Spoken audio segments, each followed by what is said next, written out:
Vítajte pri novej časti nášho podcastu a YouTube kanálu Riky a priatelia, kde sa dnes ponoríme do sveta, ktorý sa dotýka každého z nás, a to sú nehnuteľnosti.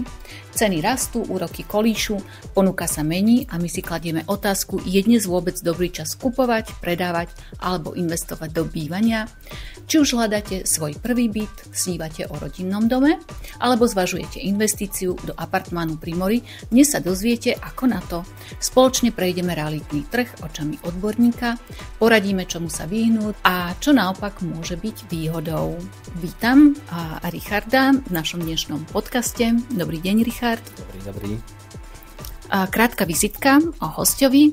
Môj dnešný host, Richard Rugler, sa dlhodobo venuje realitnému trhu, je spoločník spoločnosti Real Industry, SRO, špecializuje sa na predaj nehnuteľností, investičných nehnuteľností doma aj v zahraničí, ďalej ponúka finančné služby a má za sebou množstvo úspešných spoluprác so súkromnými aj firemnými klientami. Vo voľnom čase sa venuje svojej rodine, zaujíma sa o šport, stolný tenis napríklad hrá profesionálne a dokonca má vlastný klub stolnotenisový, ktorý sa volá Fortis. V našej prvej časti sa pozrieme na reality pre bežných ľudí, kúpa, predaj, bývanie. Richard, ako sa dnes pozeráte na situáciu na realitnom trhu na Slovensku? Je teraz vhodný čas kupovať? Situácia na trhu je zaujímavá. Určite sa kupovať oplatí. V súčasnosti úrokové miery začali výrazne klesať, takže trh sa opäť veľmi pekne rozbehol. Veľmi dobre sa v súčasnosti kupuje aj predáva. Ceny sú naozaj ešte také, že nie sú úplne na tom vrchole a pri tých úrokových mierach si to ľudia môžu dovoliť. Aké najčastejšie chyby robia Slováci pri kúpe svojej prvej nehnuteľnosti? Niektorí ľudia sú takí, že sa rozhodujú príliš dlho, niektorí zase zoberú prvú nehnuteľnosť, čo videli. Niektorí sa moc pýtajú okolia, alebo si to preverujú, potom im tá nehnuteľnosť ujde. Niektorí sa zase nerobia vôbec, čiže nedá sa to úplne špecifikovať, že aká je tá jedna najčastejšia chyba. Každopádne ale je určite dobré mať nejakého odborníka, ktorý im vie v danej problematike poradiť, že či už nejakého makléra kupujúceho, alebo nejakého rodinného známeho, čo sa v realitách vyzná a robí v tom obore, a poradí im pri tej nehnuteľnosti, lebo je tam veľa situácií, respektíve veľa vecí, kde sa dá popáliť. A na čo by si mal bežný človek dať pozor, ak si chce kúpiť nehnuteľnosť, či už je to byt alebo dom? Ono pri dome je to oveľa zložitejšie, respektíve pri tom technickom stave domu. Tam sú služby, ktoré preverujú celý technický stav domu. Je to ako znalecký posudok, tak je aj takýto technický posudok, ktorý je možno dobre využiť, hlavne pri takých starších domoch, aby človek naozaj vedel, čo kupuje a nekúpil mačku o vreci. Pri tých bytoch je to trošku jednoduchšie, čo sa tohto týka, lebo sú veci samozrejme, ktoré človek vidí na prvú, nejaké chyby, rekonštrukcie atď. A sú veci, ktoré nevidí, a potom sú zasa veci, ktoré rieši ako keby správca alebo správa domu, čiže nie všetky vady na byte. Ja neviem, keď je na najvyššom poschodí a je tam nejaký zatečený flak, tak vlastne je niečo so strechou, tak to rieši správca. Vy máte úspešnú realitnú spoločnosť Real Industry, SRO. Čím sa odlišujete od iných spoločností? Robíme to už dlhé roky, či už môj spoločník finančníctvo, alebo ja reality, čiže máme v tom naozaj prax. A samozrejme, že robíme všetky tie také, čo by mali byť podľa mňa už štandardné realitné služby, ako profesionálne náfotenie nehnuteľností, home staging, právny servis, overené zmluvy atď. Ale teda, čo do toho dávame, je asi tá naša osobná skúsenosť, alebo tá naša vložka, že naozaj to robíme srdcom, venujeme sa a chceme, aby tí ľudia kúpili čo najlepšie a netlačíme ich samozrejme do tej kúpy za každú cenu. Osobný prístup je vzácna vec a určite to klienti oceňujú. Pred týmto rozhovorom sme sa rozprávali o tom, že robíte aj nábor maklerov, tak by som sa chcela spýtať, čo očakávate od práve ľudí, ktorí by mali pre vás pracovať. Áno, spustili sme aj nábor. Tým pádom, že tá situácia na tom trhu, tak ako som spomínal, je v súčasnosti dobrá, tým realitám praje. Po tej kríze, ktorá bola, nám svitá teda najlepšie časy a tí ľudia to vedia, takže sa aj hlásia na túto robotu a reality je taký obor, že ľudia to majú radi. Proste radi sa o to zaujímajú, radi to robia. Už potom tá prax a tá robota nie je vždycky samozrejme ideálna a ružová, človek si zažije všelijaké situácie, ale po väčšine tie reality tých ľudí ako keby zaujímajú a bavia na prvú, takže je to pre nich zaujímavé. Čo očakávame od náboru, tak hlavne teda, aby sa prihlásilo čo najviac ľudí, schopných ľudí a hľadáme taký mix maklérov, hľadáme začiatočníkov, ale hľadáme teda aj skúsených profesionálov, ktorí v podstate budú robiť ako keby sami za seba a netreba sa o nich v úvodzovkách starať. A samozrejme nejaké porady, konzultácie a veci, ktoré sa dohodneme, byť musia, ale v podstate boli samostatné jednotky a samozrejme, že za to, že sú samostatní, tak sa im odmeníme vyššou províziou. A čo by mal ten človek vedieť alebo chcieť, tak hlavne mať chuť robiť tú robotu, nejaké také tie základné vedomosti s počítačom, nič horibilné, napísať inzerát, vedieť trošku slovenčinu, aby tam neboli hrubky a podobne, vedieť poupravovať fotky a ideálne, aby teda mal vodičák a šoferoval. A v podstate všetko ostatného naučíme, pokiaľ bude mať chuť, tak nie je to nič také, čo by sa nedalo naučiť. Takže nech sa všetci záujemcovia hlásia a môžeme spomenúť aj e-mail, kde sa môžu napríklad prihlásiť. Náš e-mail je info@realdustry.sk, takže taký štandardný, alebo kľudne mne a richard.prugler@realdustry.sk. Takže na tieto maily sa môžu prihlasovať, prípadne nám vedia, či už na môj profil alebo na profil Realitky napísať na sociálne siete. Rozprávali sme sa o investícii do bytu alebo do domu.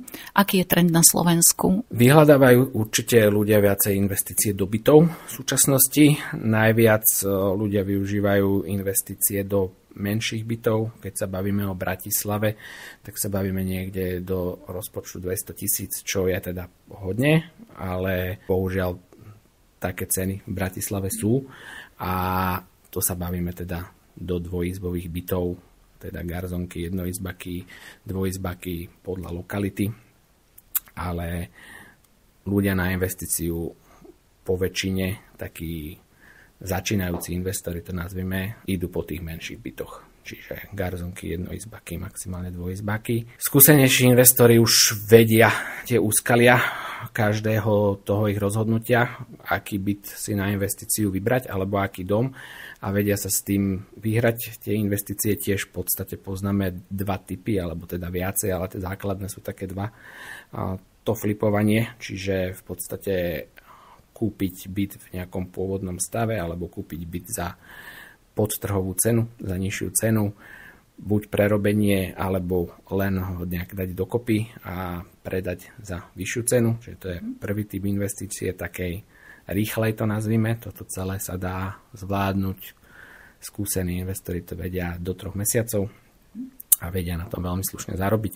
Alebo teda tá dlhodobá investícia, tá štandardnejšia je nadobudnúť byt na kúpu ideálne cez hypotéku, aby človek využil tú investíciu na páku a prenajímať. Či už dlhodobo alebo krátkodobo, to samozrejme závisí od toho, aké má ten kupujúci preferencie, koľko má času sa tomu venovať a teda, ale to myslím, že máme v ďalších otázkach ten rozdiel. Vy nielenže pomáhate s nájdením vhodnej nehnuteľnosti, ale taktiež pomáhate s financovaním? Áno, tieto dve veci spolu veľmi súvisia. Preto ponúkame obidve a riešime to v podstate pod jednou strechou, aj tú finančnú službu, aj tú realitnú, lebo bez toho, aby si človek tie financie preveril, byt na hypotéku alebo dom na hypotéku nevie nadobudnúť, takže treba určite predtým, než človek vôbec začne hľadať, sa stretnúť s tým svojim finančným poradcom alebo teda s nami a spravíme mu celú matematiku, prípadne to nastavíme tak, aby mohol kúpiť tú nehnuteľnosť, akú chce. A keď teda mu to vychádza, tak mu povieme, na akú nehnuteľnosť. Lebo sú ľudia, čo si myslia, že z takéhoto platu si kúpi, 300 000 byt a bude brať hypotéku 250 000, ale nevíde mu to a potom to môže byť problém, keď zloží už nejakú rezervačku a podobne a banka mu taký úver neschváli. Čiže určite ten krok pred tou kúpou je overiť si to financovanie s niekým teda skúseným v obore, ktorý mu to vie vypočítať. V minulosti bol taký trend, že rodiny sa sťahovali mimo Bratislavy do domov. V okolí vznikali tie satelity a vlastne aj vznikajú. A započula som takú vec, že teraz sa tie rodiny alebo ľudia viac zase vracajú späť do mesta. Je to pravda, alebo aký je trend na Slovensku? Ľudia v určitom veku majú určitý typ rozmýšľania. Čiže kým sú mladí, tak sa rozhodujú, že chcú byť v meste, chcú mať bývanie blízko práce a teda ako náhle už ten človek si nájde nejakú partnerku, založia si rodinu, tak im zasa vyhľadávajú taký pokojnejší štýl života a chcú ísť do nejakého väčšieho bytu alebo rodinného domu a práve riešia nejaké tieto satelity na bývanie. Väčšinou to je aj z toho dôvodu, že tie ceny tých domov v Bratislave sú extrémne oproti teda týmto satelitom a nemôžu si to dovoliť, tak spravia ten kompromis, že idú mimo Bratislavy, po pár rokoch ale zistia, že deti treba dovášať do školy do Bratislavy, respektíve chodiť na krúžky a podobne a vlastne sú takými otrokmi tej vzdialenosti, že to točia 2-3 krát denne a rozmýšľajú zasa potom tým štýlom, že vracajú sa naspäť do mesta. Čiže nenazval by som to, že to je úplne taký trend akože tejto doby, ale skôr je to v takom určitom veku sa to vždycky láme a samozrejme záleží aj od toho, aká je tá dostupnosť v tých satelitoch. Od toho závisí vlastne cena tej nehnuteľnosti. Pokiaľ napríklad ten smer, ako je Miloslavov a podobne, kým tam nebol ten obchvat, tak to boli jedny z najlačnejších nehnuteľností a rázom, ako sa tam vytvorila tá dochádzka do Bratislavy, je zrazu najlepšia zo všetkých ostatných smerov, tak samozrejme tie ceny extrémne stúpli a sú teda väčšie problémy z tých opačných smerov, ako napríklad zo Stupavy a z toho okolia. Takže aj na tom veľmi záleží. Aké sú úskalia pre človeka, ktorý si teda kupuje svoju prvú nehnuteľnosť? Tých úskalí je hrozne veľa. V podstate maklér, ako napríklad ja, čo to robí cez 10 rokov, je častokrát taký, že sa musí ešte s niekým poradiť, alebo v podstate aj pre ňo je to veľmi zložitá situácia a nie ešte pre človeka, čo to rieši prvýkrát v živote, lebo naozaj tie predaje môžu byť, nemusia, ale môžu byť častokrát veľmi komplikované. Samozrejme dať si pozor na právny stav, čiže overiť si právny stav tej nehnuteľnosti a mať tie otvorené oči na obhliadke, ako som hovoril, a sledovať, či nie sú nejaké vady na tej nehnuteľnosti, keď sú, opýtať sa toho predávajúceho alebo tej realitky, že prečo to tam je, prečo je tam zatečené, prečo tam nejde radiátor, prečo tej izbe nesvieti svetlo a pri dome, to by sme tu boli veľmi dlho, tam tých úskalí je naozaj že extrémne veľa, lebo tam môže byť, ja neviem, strecha v akom je stave a všetky tieto náležitosti toho domu. Takže tam úplne by som doporučil ísť minimálne na tú druhú obhliadku, keď už sa mu to páči, s niekým, kto minimálne býval celý život v rodinnom dome a tým pádom o tom hrozne veľa vie, lebo tí ľudia, čo naozaj v tom rodinnom dome bývajú a tí ľudia, čo bývajú celý čas v byte, je to veľký rozdiel. Sám to vidím na obhliadkách, keď mi tam dojde niekto z rodinného domu a pýta sa praktické veci a dojde mi tam niekto z bytu, ktorý v živote nevidel kotol, hej, napríklad, lebo ho nikdy nepotreboval a pýta sa, že čo to je v tej pivnici. Takže je to určite veľké riziko riešiť to na vlastnú päsť. Akým spôsobom garantujete, že ten daný obchod prebehne v poriadku? Tú nehnuteľnosť, ktorú ideme naberať, si samozrejme preveríme celý právny stav. V prípade, že tam je niečo, čo nevieme riešiť alebo nechceme riešiť, lebo môže byť aj také, že je tam 5 exekúcií a proste nie každý alebo každá realitka to robí. Sú realitky, ktoré sa na to špecializujú, vedia to vyriešiť lepšie. Sú realitky, ktoré to neriešia, lebo je to zložité a nemajú v tom prax. Takže v prvom rade si preveríme ten stav, či to vôbec chceme predávať alebo naberať, lebo nie každú nehnuteľnosť odberáme do ponuky. A čiže takto si to preveríme a tie garancie. Každá z nás realitiek používa zmluvy, ktoré sú vypracované advokátnymi kanceláriami. My štandardne ako realitky nie sme účastníkom tej kúpnej zmluvy. Čiže my nemôžeme byť nejakým štýlom poistení, ako keby. Samozrejme sme súčasťou tej prvej zmluvy, tej rezervačnej zmluvy, ktorá je trojstranná, čiže je tam predávajúci, kupujúci a realitná kancelária, kde ako realitka garantujeme určité veci. My to tak máme, že je teda, tie strany sú pod pokutou, ktorá sa skladá tá záloha, ale zároveň aj my garantujeme, že vyhotovíme dovtedy a dovtedy kúpne zmluvy a teda, čiže máme aj my ako realitná kancelária nejaké povinnosti. Samozrejme nejaké povinnosti majú kupujúci, nejaké povinnosti majú predávajúci. Takto. My ten proces robíme úplne, že kompletný od A po Z, čiže sme prítomní pri tom predaji úplne od začiatku do konca až po to konečné odovzdanie. Prehlasujeme s klientmi ešte samozrejme aj energie, čiže elektriku, plyn a podobne. Vo všetkom im pomáhame, lebo tak predsa to riešime na dennej báze, máme v tom väčšiu prax. Takže v podstate všetko im zastrešíme. Pred niekoľkými mesiacmi došlo k problémom na katastri. Ako ste zvládali túto situáciu a aký je súčasný stav teraz? Všetko už funguje tak, ako má? Áno, toto bol pre nás problém, ako pre realitky. Tie prvé 2-3 týždne, pokiaľ nešiel kataster vôbec a že bol úplne zavretý, tak sme v podstate v zásade nemohli robiť, alebo mohli sme robiť ako obhliadky a túto časť práce, ale nemohli sme robiť tie kroky ďalšie. Voláme to, že realizácia, teda podpisy kúpnych zmluv a vkladovanie ich na kataster a podpisy záložných zmluv a vkladovanie ich na kataster a podobne. Čiže to sme robiť nemohli. Bolo to ťažké, samozrejme, sťažovalo nám to prácu. Následne sa to dalo do módu, že sa aspoň otvorili katastre. Tam samozrejme to bolo potom tiež veľmi komplikované, lebo potrebovali sme iba nejaký list vlastníctva, čo kedysi bol voľne dostupný a trvalo nám 5 sekúnd ho nájsť a museli sme si odstať 4-hodinovú radu, zaplatiť samozrejme kolok, čiže bolo to kopec nákladov navyše, už iba k znaleckému posudku, keď je nejaká novostavba, alebo teda hociaká stavba a má viacej listov vlastníctva.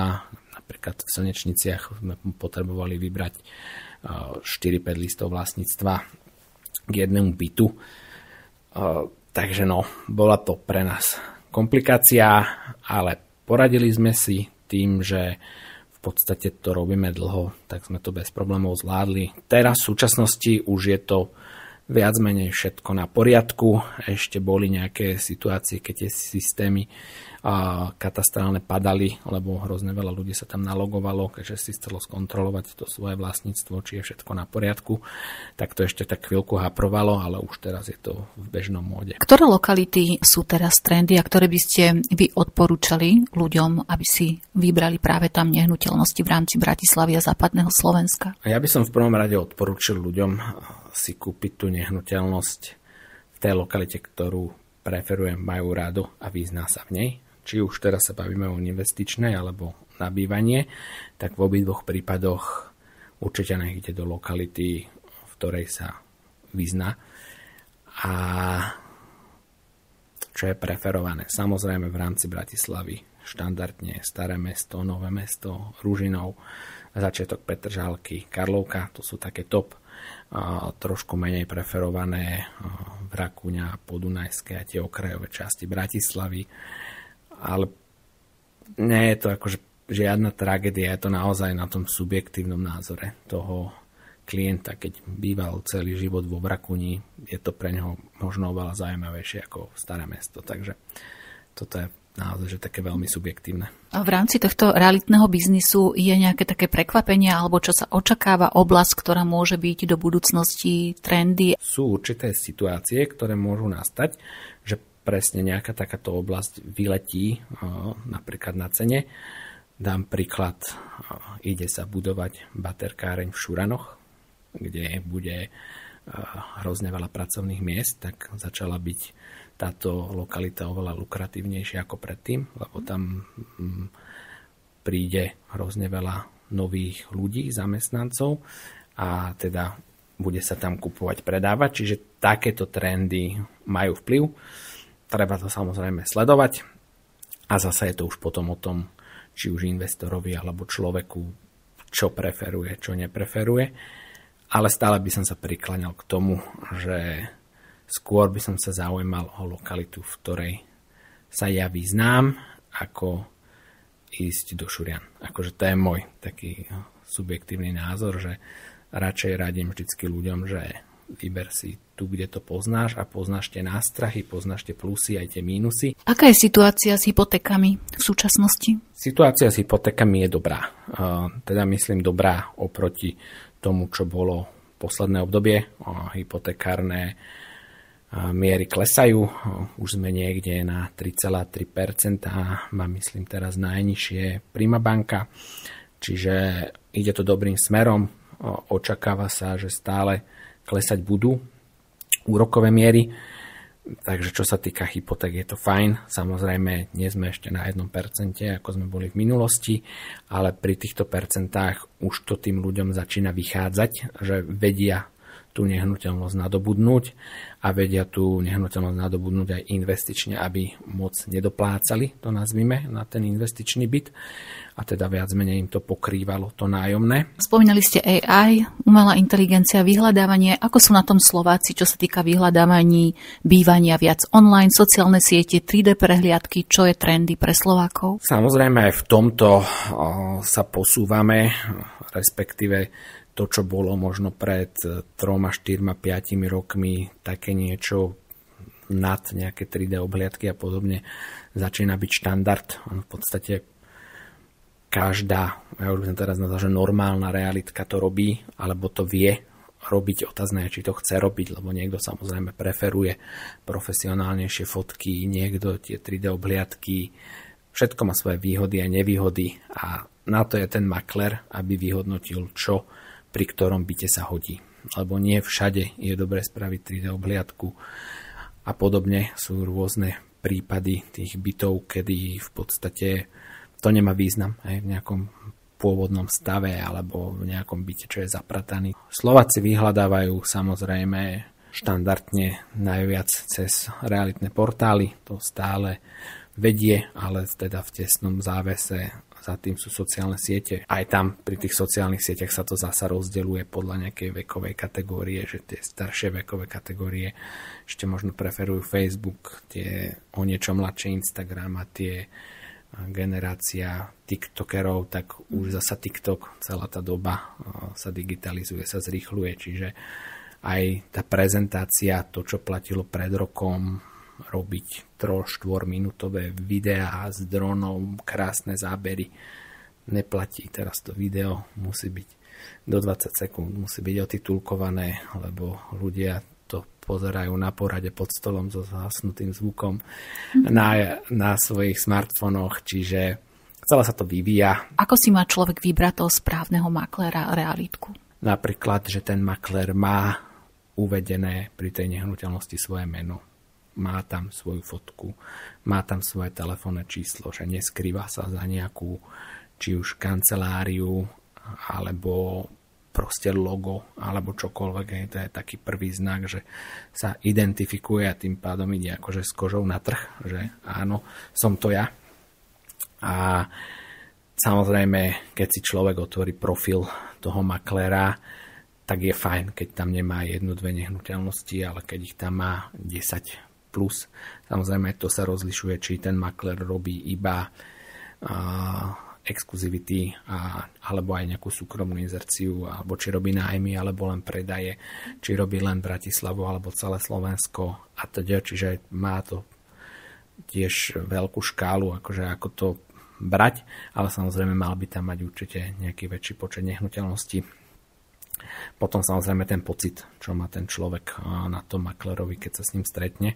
No a taký red flag, ako sa teraz zvykne hovoriť, je samozrejme, pokiaľ robí ten makler niečo neštandardné, alebo toho človeka tlačí do niečoho neštandardného, ja neviem, vyplatenie kúpnej ceny v hotovosti, alebo zloženie zálohy v hotovosti, rýchlo podpísať rezervačku, lebo zajtra bude neskoro, do hodiny v kancelárii, doniesť peniaze v obálke a podobné veci. Posledná otázka, taká trošku na odľahčenie. Všimla som si, že mnohí makléri majú svoje podobizne na billboardoch a v rámci celého Slovenska. Je to nejaký taký trend? Je to budovanie osobnej značky.